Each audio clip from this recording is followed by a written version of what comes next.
ഇന്ന് നമ്മൾ വളരെ ഈസി ആയിട്ടുള്ള ഒരു എക്സ്പ്രഷനാണ് പഠിക്കാൻ പോകുന്നത്. It's time to begin. തുടങ്ങാൻ സമയമായി. ബിഗിൻ എന്നാൽ തുടങ്ങുക. It's time to speak. സംസാരിക്കാൻ സമയമായി. It's time to go. പോകാൻ സമയമായി. ഇറ്റ്സ് എന്ന് പറഞ്ഞാൽ ഇറ്റ് ഈസ് എന്നതിൻ്റെ ഷോർട്ട് ഫോം ആണ്. ഈ സെൻറ്റൻസുകളുടെയൊക്കെ ഒന്ന് സ്ട്രക്ചർ നോക്കൂ. എത്ര ഈസി ആയിട്ട് നമുക്ക് കൂടുതൽ സെൻറ്റൻസസ് ഉണ്ടാക്കാൻ പറ്റും. ഇറ്റ്സ് ടൈം എന്ന് കഴിഞ്ഞാൽ പിന്നെ വേണ്ടത് ടു. പിന്നെ വെർബിൻ്റെ ബേസ് ഫോം. ഏത് വെർബ് വേണമെങ്കിലും ഉപയോഗിക്കാം. ഇനി നമുക്ക് കുറച്ചുകൂടി എക്സാമ്പിൾസ് നോക്കാം. It's time to right.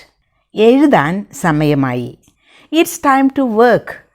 ജോലി ചെയ്യാൻ സമയമായി അല്ലെങ്കിൽ വർക്ക് ചെയ്യാൻ സമയമായി. It's time to collect our money. നമ്മുടെ പൈസ കളക്ട് ചെയ്യാൻ, ശേഖരിക്കാൻ സമയമായി. It's time to join a gym. ജിമ്മിൽ ജോയിൻ ചെയ്യാൻ സമയമായി. ജിമ്മിൽ ചേരാൻ സമയമായി. It's time to decide what to do. എന്താണ് ചെയ്യേണ്ടത് എന്ന് തീരുമാനിക്കാൻ സമയമായി. It's time to help them. അവരെ സഹായിക്കാൻ സമയമായി. It's time to learn grammar. Grammar പഠിക്കാൻ സമയമായി. It's time to start packing. Packing തുടങ്ങാൻ സമയമായി. It's time to finish today's lesson. ഇന്നത്തെ ലെസൺ തീർക്കാൻ സമയമായി. It's time to learn another English expression. വേറെ ഒരു ഇംഗ്ലീഷ് എക്സ്പ്രഷൻ പഠിക്കാൻ സമയമായി. എത്ര ഈസി ആയിട്ട് നമുക്ക് ഇത്തരം സെൻറ്റൻസസ് ഉണ്ടാക്കാം. എത്രയോ വേർബ്സ് നമുക്കറിയാം.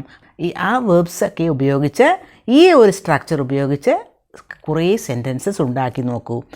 സെൻറ്റൻസസ് എഴുതുക മാത്രമല്ല, പറഞ്ഞ് ശീലിക്കുക. അങ്ങനെ പറഞ്ഞ് ശീലിക്കുമ്പോൾ തീർച്ചയായും അത് നമ്മൾക്ക് ഫ്ലുവൻ്റായിട്ട് സംസാരിക്കാൻ ഒരുപാട് ഹെൽപ്ഫുൾ ആവും.